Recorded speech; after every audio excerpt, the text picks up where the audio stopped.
அடுத்ததாக இந்த சிறப்புரை நிகழ்த்துவதற்காக வேண்டிக் கொண்டிருக்கும் ராமநாதபுரம் மாவட்ட ஜமாத்துல் உலமா செயலாளர் அவசரமாக இன்னொரு நிகழ்ச்சியில் கலந்து கொள்ள இருப்பதால் அவர்களை வாழ்த்துறை வழங்குமாறு அன்புடன் அழைக்கிறேன். அஸ்ஸலாமு அலைக்கும் வரஹ்மத்துல்லாஹி தஆலா வபரகாத்துஹு.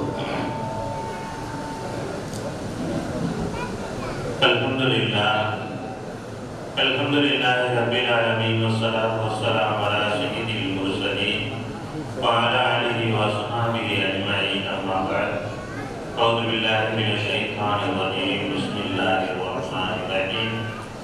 வன்னல் மஸாஜித லில்லாஹி ஃபலா தத்உ மஅல்லாஹி அஹதா. وقال إنما الأعمال بالنيات وإنما لكل ما وصدق رسوله النبي الكريم. கணியத்துக்குரிய அல்லாஹ்வின் நல்லடியார்களே, அல்லாஹ்வின் மாபெரும் கிருபையால் ஒரு நல்ல நாளிலே, நல்ல நேரத்திலே, நல்ல இடத்திலே, நல்ல நிகழ்விலே நம் எல்லோரையும் அல்லாஹ் தஆலா இன்று ஒன்று சேர்த்து இருப்பது போன்று நாளை வறுமையிலே உயர்வான சொர்க்கத்திலே மன மகிழ்வாக ஒன்றாக சந்திக்கக்கூடிய பாக்கியத்தை எல்லாம் நம் அனைவரும் தந்தல் புரிவானாக. காமங்கோட்டை ஜும்மா பள்ளிவாசலுடைய பழைய பள்ளி புனரமைப்பு செய்யப்பட்டு புது பொலிவு கொண்டு இன்று அது துவக்க விழா காணுகின்றது. இது பள்ளிவாசலுடைய திறப்பு விழா என்றாலும் கூட இந்த காமங்கோட்டையை சார்ந்த மஹல்லாவாசிகளுக்கும் இன்னும் அதை சுற்றி இருக்கக்கூடிய அத்துணை மக்களுக்கும் உண்டான ஒரு பெருநாளை போன்று காட்சியளித்துக் கொண்டிருக்கின்றது. எல்லோருடைய முகத்திலும் பெருநாளன்று எந்த மகிழ்ச்சியை நம்மால் பார்க்க முடியுமோ அந்த மகிழ்ச்சியை இந்த தருணத்திலே, இந்த இடத்திலே, இந்த நேரத்திலே நாம் பார்த்து கொண்டிருக்கின்றோம். எப்படி நம்மால் மகிழ்ச்சியாக இல்லாமல் இருக்க முடியும்? நம்மோடு உயிர் இருப்பது போன்று நம்மோடு பள்ளிவாசல் இருப்பதும் அது ஒரு உயிர் தான். ஒட்டுமொத்த மனித சமுதாயத்திற்கு ஓர் உயிர் என்று சொன்னால் மனித சமுதாயத்திலே இஸ்லாமிய சமுதாயத்திற்கு ஈர் உயிரை அல்லாஹ் தஆலா வளர்த்திருக்கின்றான். அது தன்னுயிர், இன்னொன்று பள்ளிவாசல். பள்ளிவாசலும் நம்முடைய உயிர் தான். பள்ளிவாசல் இல்லாமல் மோமின்கள், முஸ்லிம்கள், மஹல்லா வாசிகள் இருக்க முடியாது. மோமின்களுடைய உயிரோடு கலந்ததுதான் பள்ளிவாசல். அத்தகைய பள்ளிவாசல் புதுப்பிக்கப்பட்டு அது திறப்பு விழா காணுகின்றது என்று சொன்னால் அது எப்படி நமக்கு மகிழ்ச்சி அளிக்காமல் இருக்க முடியும்? ஆகவே இன்று நாம் கண்டிருக்கக்கூடிய இந்த மகிழ்ச்சி அல்லாஹ் தஆலா இந்த மண்ணிலே காலமெல்லாம் மகிழ்ச்சியாக எந்த நோக்கத்திற்காக வேண்டி எல்லாருடைய பள்ளி கட்டப்பட்டு துவக்கப்படுகின்றதோ அந்த கடமைகளை சரியாக நிறைவேற்றி காலமெல்லாம் மகிழ்ச்சியாக இருக்கக்கூடிய நன்வாக்கியத்தை அல்லாஹ் நம் அனைவருக்கும் தந்து புரிவானார். பள்ளிவாசல் அது இஸ்லாத்தினுடைய மிகப்பெரிய அடையாள சின்னம். பள்ளிவாசல் அல்லாஹ்வை அழைப்பதற்காக வேண்டி அல்லாஹ்வுடைய அடையாளமாக திகழக்கூடியது. அல்லாஹ் தஆலா குர்ஆனிலே தெளிவாக சொல்லி காட்டுகிறான், நிச்சயமாக பள்ளிவாசல்கள் இருக்கின்றது, அது என்னுடைய அடையாள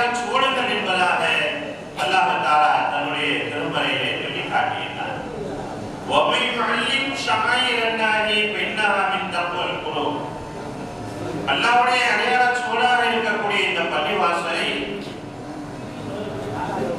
கண்ணியப்படுத்துவது, அதை புதுப்பிப்பது, புனரமைப்பது, அமல்களை கொண்டு அலங்கரிப்பது, இது உள்ளத்தில் இறைவன் இருக்கிறான் என்பதற்குண்டான அடையாளம் என்று அல்லாஹ் தஆலா தன்னுடைய திருமறையிலே சொல்லி காட்டியிருக்கிறார். பொதுவாகவே இஸ்லாத்தினுடைய எந்த விதமான காரியங்களாக இருந்தாலும் சரி, அது பள்ளிவாசலை வைத்துத்தான் துவக்கப்படும்.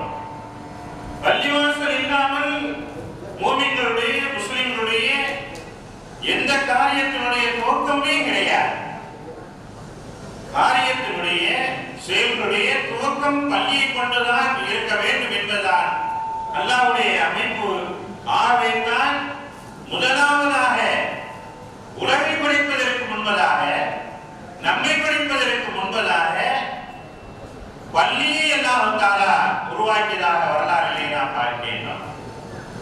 முதலாக தண்ணீரால் சூழப்பட்டிருந்த இந்த உலகத்திலே பள்ளிவாசல் தான் குமிழியை போன்று இருந்தது. அந்த குமிழியை போன்று இருந்த இடத்திலே அல்லாஹ் தஆலா பள்ளியை உருவாக்கினான். அந்த பள்ளிவாசலின் மூலமாகத்தான் மனித சமுதாயமே உருவானது, பரவலானது. ஆகவேதான் அல்லாஹ் தஆலா நபி ஸல்லல்லாஹு அலைஹி வஸல்லம் அவர்களை தன்னை சந்திப்பதற்காக அழைத்த அந்த அழைப்பினுடைய பயணத்தின் துவக்கமாக மினல் மஸ்ஜிதில் ஹராம் இலல் மஸ்ஜிதில் அக்ஸா, மஸ்ஜிதில் ஹராமிலிருந்து மஸ்ஜிதுல் அக்ஸாவி வரை நாம் முதலாவது பயணமாக அவர்களை பயணம் மேற்கொள்ள செய்தோம் என்பதாக அல்லாஹ் தஆலா சொல்லி காட்டுகிறார். முஸ்லிம்களுடைய மூமின்களுடைய எந்த காரியமாக இருந்தாலும் சரி, செயலாக இருந்தாலும் சரி, துவக்கமாக இருந்தாலும் சரி, அது பள்ளிவாசலை வைத்துத்தான் ஆரம்பிக்கப்பட வேண்டும், ஆரம்பிக்க வேண்டும். ஆகவேதான் அல்லாஹ் தஆலா நபி அவர்களை மஸ்ஜிதுல் ஹராமிலிருந்து மஸ்ஜிதுல் அக்ஸா வரை அழைத்து அதற்கு பிறகு இரண்டாம் கட்ட பயணமாக தன்னடைவிலே அழைத்ததாக குர்ஆனிலே சொல்லி காட்டியுள்ளார். இரண்டாவது நபி ஸல்லல்லாஹு அலைஹி வஸல்லம் அவர்கள் தீனை உலகம் முழுக்க பரவலாக அடைய செய்வதற்காக வேண்டி மதீனாவின் பக்கமாக பயணம் மேற்கொண்ட அந்த நேரத்திலே மதீனாவை அடையவில்லை, மதீனாவுடைய எல்லைப்புறத்தில் தான் இருக்கின்றார்கள். திங்கட்கிழமை மதீனாவுடைய எல்லைப்புறத்திலே தங்கிய நபி அவர்கள் 4 நாட்கள் அந்த இடத்திலே மதீனாவுடைய எல்லைப்புறத்திலே தங்கியிருந்தார்கள். 4 நாட்களில் ஒரு பள்ளியை உருவாக்கினார்கள். அதான் நபி ஸல்லல்லாஹு அலைஹி வஸல்லம் அவர்கள் ஈமானுக்காக, இஸ்லாத்திற்காக, முஸ்லிம்களுக்காக, மோமின்களுக்காக முதலாவதாக உருவாக்கிய மஸ்ஜிதுல் குபா. மதீனாவினுடைய நகருக்குள் நுழைவதற்கு முன்பதாக, தீனுடைய சேவையை ஆரம்பிப்பதற்கு முன்பதாக முதலாவது கட்டியவர்கள் நபி அவர்கள் அந்த பள்ளிவாசல் தான். முதலாவதாக பள்ளியை தான் உருவாக்கினார். மதீனாவுக்குள்ளாக நுழைந்தார்கள். நுழைந்த உடனேயே நபியுடைய முதலாவது பணி மஸ்ஜிதுல் நபவியாகத்தான் இருந்தது. பள்ளிவாசல் கட்டுவதற்கு இடத்தை தேடினார்கள். இடம் கிடைத்தது. பள்ளிவாசலை கட்டியதற்கு பிறகுதான் நபி அவர்கள் காரியமாற்றினார்கள் என்ற வரலாறு நமக்கு மிகச் சிறந்த ஒரு படிப்பினையாக இருந்து கொண்டிருக்கின்றது. மூமின்களுடைய, முஸ்லிம்களுடைய அத்துணை காரியங்களிலும் முதன்மையாக இருப்பது பள்ளிவாசல் தான். நாம் நம்முடைய பிள்ளைகளுக்கு திருமணம் முடிப்பதற்காக வேண்டி இன்று எவ்வளவு பெரிய அவருடைய வசதிக்கு தோல்வான மகால்களை புக்கிங் செய்து திருமணம் நடத்துகின்றோம். அதே நேரத்திலே நபி அவர்கள் சொன்னார்கள், திருமணத்திலே மிக சிறந்த திருமணம், என்னுடைய வழிமுறையான திருமணம் பள்ளிவாசலிலே நடைபெறக்கூடிய திருமணம் தான் என்பதாக நபி ஸல்லல்லாஹு அலைஹி வஸல்லம் அவர்கள் சொன்னார்களே. அந்த திருமணத்தினுடைய நிகழ்வு இன்று நம்மிடத்திலே எப்படி நடந்து கொண்டிருக்கின்றது என்பதை இந்த நேரத்திலே ஒரு வாய்ப்பாக தங்களுடைய கவனங்களுக்கு கொண்டு வர நான் கடமைப்பட்டிருக்கின்றேன். கண்ணியமானவர்களே, வாழ்க்கையினுடைய துவக்கத்தை ஆரம்பிக்க இருக்கின்ற அந்த திருமண நிகழ்வை நாம் பள்ளிவாசலில் நடத்துவதற்கு எண்ணம் கொள்ள வேண்டும். இப்பொழுதே இந்த காமங்கொட்டை ஜமாத்தார்கள் முடிவு செய்து வேண்டும். இதுதான் எங்களுடைய மஹல்லாவிலே ஜமாத்திலே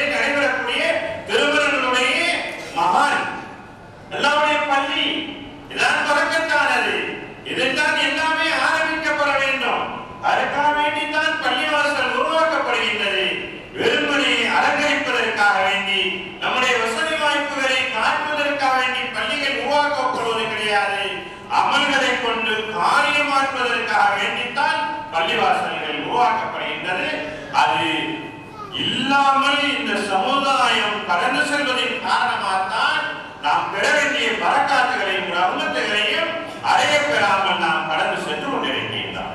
கண்ணியமானவர்களே, பள்ளிவாசல் தான் நம்முடைய காரியங்களுடைய துவக்கமாக இருக்க வேண்டும்.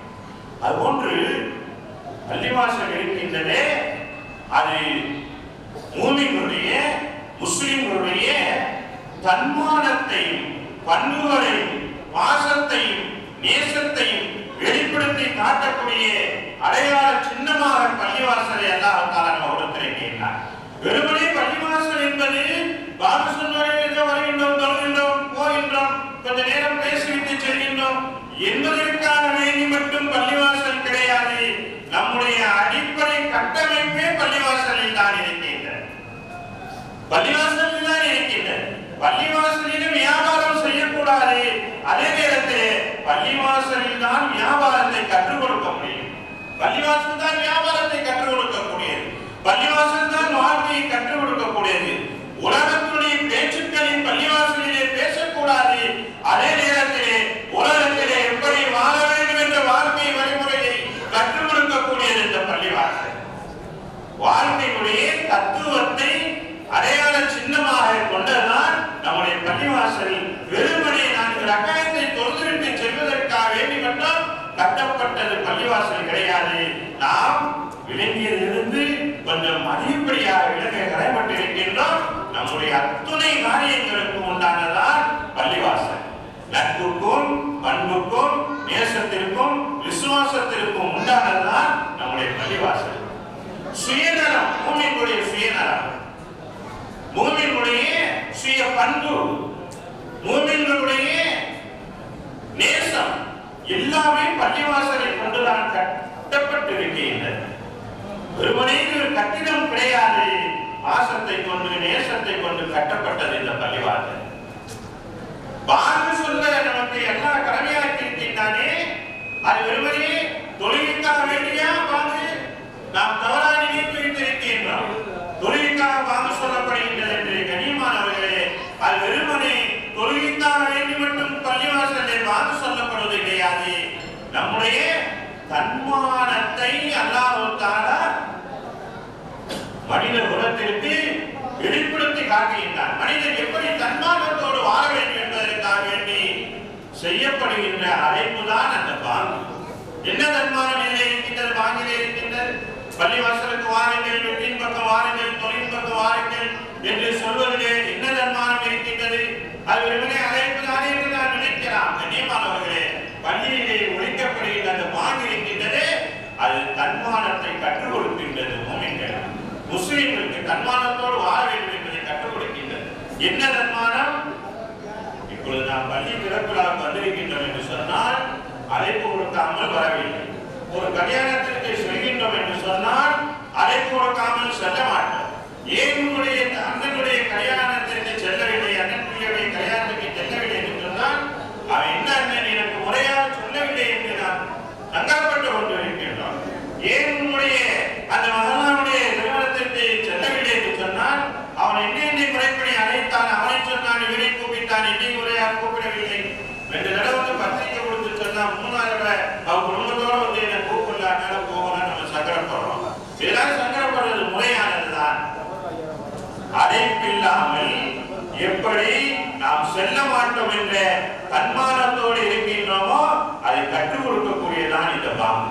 பள்ளிவாசலுக்கு எனக்கு என்னுடைய கடமையை நிறைவேற்றுவதற்காக வரக்கூடிய நீங்கள் கூட அழைப்பில்லாமல் வர வேண்டாம்.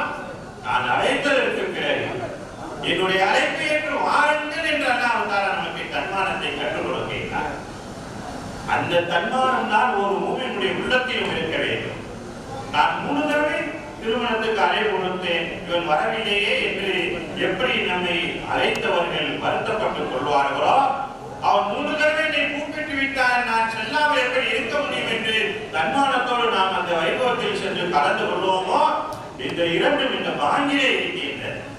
அல்லாஹ் தஆலா என்னுடைய அடியார்களே, மூமின்களே, உங்களை நான் அழைக்கின்றேன், என்னுடைய அழைப்புக்கு பதில் கொடுத்து வாருங்கள் என்று அன்பான மிக்கவர்களாக நாம் அல்லாஹ்வுடைய கடமையை நிறைவேற்ற வர வேண்டும் என்று ஈமானத்தை கற்றுக் கொடுக்கக்கூடியதான் அந்த பாங்கினுடைய அழைப்பு என்பது.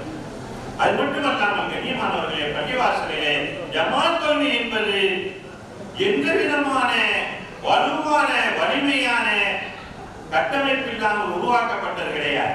ஒரு உலகிக்காம சொன்னவுடன் 5 பேர் வந்து ஒரு இமாமை முன்னாடி பாட்டி தொழுதுவிட்டு போவது என்பது நான் சாதாரணமாக அந்த ஜமாத் தொழுகையை நினைத்து கொண்டிருக்கின்றோம். இந்த பள்ளிவாசல்களில் நடைபெறக்கூடிய அந்த ஜமாத் தொழுகை இருக்கின்றதே, அது ஒவ்வொரு வக்து ஜமாத் தொழுகையும் மூமின்களுடைய பண்புகளையும் நேசத்தையும் விசுவாசத்தையும் உலகத்திற்கு வலிமைக்கு காட்டக்கூடிய ஒரு மகத்துவமிக்க கட்டமைப்பாக அல்லாஹ் தஆலா அந்த ஜமாத் தொழுகையை நமக்கு தந்திருக்கின்றார். தோளோடு தோள் சேர்ந்து பள்ளியிலே வந்து தொழுக வேண்டும்.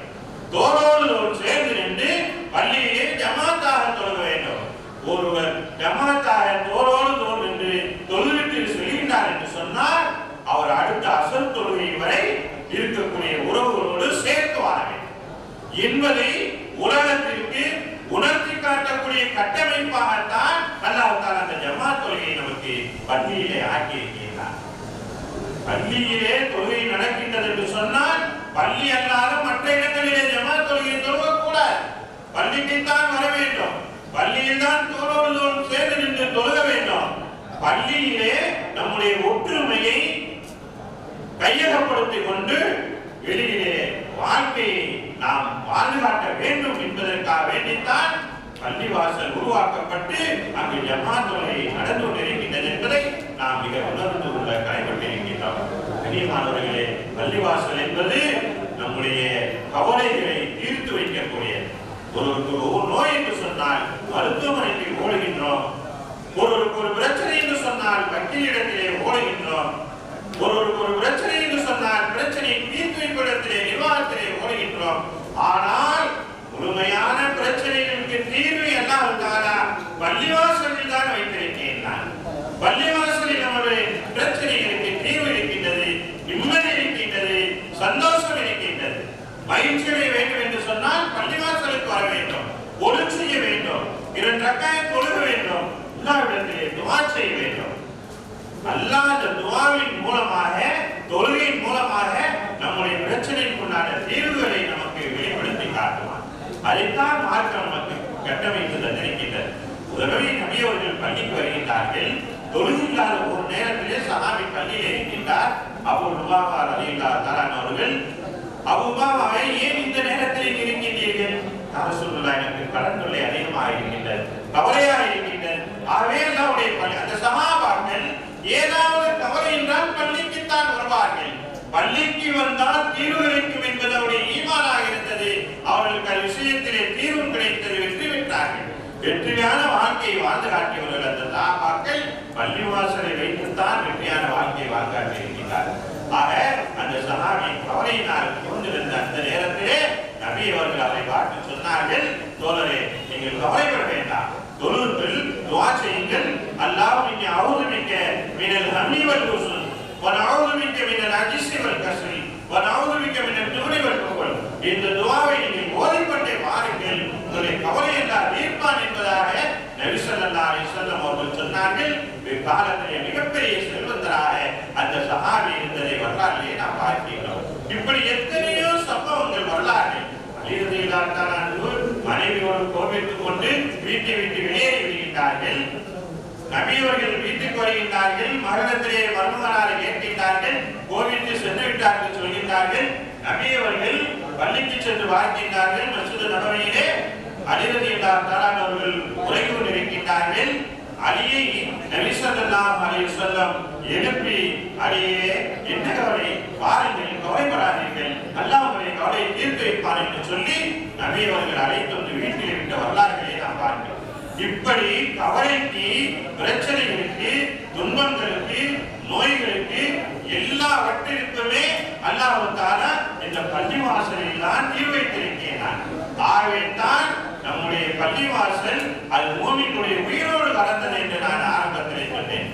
நமக்கு அந்த நம்பிக்கை இருக்கின்றதோ இல்லையோ, இருக்க வேண்டும், இருந்து கொண்டுதான் இருக்கின்றது. நம்மை விட பள்ளிவாசலின் மூலமாக நம்முடைய தொப்புள் கொடி உறவுகள் அதிகமாக பயன்பெற்றுக் கொண்டிருக்கின்றார்கள். இல்லை என்று நம்மால் சொல்ல முடியாது. பிள்ளைகளுக்கு ஏதாவது நோய் என்று சொன்னால், பிரச்சனை என்று சொன்னால், ஏதாவது கஷ்டம் என்றால் பிள்ளைகளை கூட்டம் கூட்டமாக தூக்கி வந்து பள்ளியுடைய தலைவாயிலே நின்று கொண்டு ஓய்வு ஓதுங்கள் என்று சொல்லுவதை நாம் கண்கூடாக பார்த்து கொண்டுதானே இருக்கின்றோம். இது ஒன்றே போதும் பள்ளிவாசல் ஒட்டுமொத்த பூமியில் இருக்கக்கூடிய மனித குலத்திற்கு சாந்தியை ஏற்படுத்தக்கூடியது, சமாதானத்தை ஏற்படுத்தக்கூடியது. இன்னும் சொல்ல போனால் மனித குலம் ஒதுங்கக்கூடிய இடம் பள்ளிவாசல் தான். ஆபத்தான சிரமமான நேரங்களிலே எவ்வளவு நாம் பார்க்கின்றோம். சென்னையிலே, கேரளாவிலே, டெல்லியிலே வெள்ளம், சுனாமி, அழிவு, பேரழிவு ஏற்பட்ட நேரங்களில் எல்லாம் மக்கள் ஒதுங்கக்கூடிய இடம் மூமின்களை சொல்லவில்லை, முஸ்லிம்களை சொல்லவில்லை. மூமின்கள் முஸ்லிம்களுக்கு அப்பாற்பட்டு நம்முடைய அத்துணை மாற்று மத சகோதரர்களும் ஆபத்து நேரங்களிலே ஒதுங்கக்கூடிய இடமாக பள்ளிவாசல்கள் தான் இருந்து கொண்டிருக்கின்றது. ஆகவே அத்தகைய பாக்கியமான, வரக்கத்தான, பாதுகாப்பான இந்த உலகத்திலே மனிதர்களை ஒட்டுமொத்தமாக வழிநடத்தி செல்லக்கூடிய ஒரு இடமாகத்தான் அல்லாஹ் தஆலா இந்த பள்ளிவாசலை நமக்கு கட்டமைத்து வந்திருக்கின்றான். அந்த அடிப்படையிலே இன்று புதுப்பிக்கப்பட்டு திறப்பு விழா காணக்கூடிய இந்த பள்ளிவாசல் கியாமத் நாள் வரை அல்லாஹ் தஆலா இதை மனிதர்கள் எல்லோருமே பயன்படக்கூடிய, பிரயோஜனம் அடையக்கூடிய பாக்கியமான இடமாக ஆக்கி அருள்புரிவானாக. அத்துணை இந்த மஹல்லாவை சார்ந்த, இந்த மஹல்லாவிற்கு இந்த பள்ளி உருவாக்குவதற்காக ஒத்துழைப்பு செய்த பெருமக்களுக்கும் அல்லாஹ் தஆலா எல்லா விதமான நல்வாக்கியங்களை பரிபூரணமாக தந்தருள் புரிவானாக என்று துஆ செய்தவனாக வாய்ப்பளித்தமைக்கு நன்றி கூறி நிறைவு செய்தேன். வாஹிர் தஅவானா அல்ஹம்துலில்லாஹி ரப்பில் ஆலமீன். அஸ்ஸலாமு அலைக்கும் வரஹ்மத்துல்லாஹி தஆலா.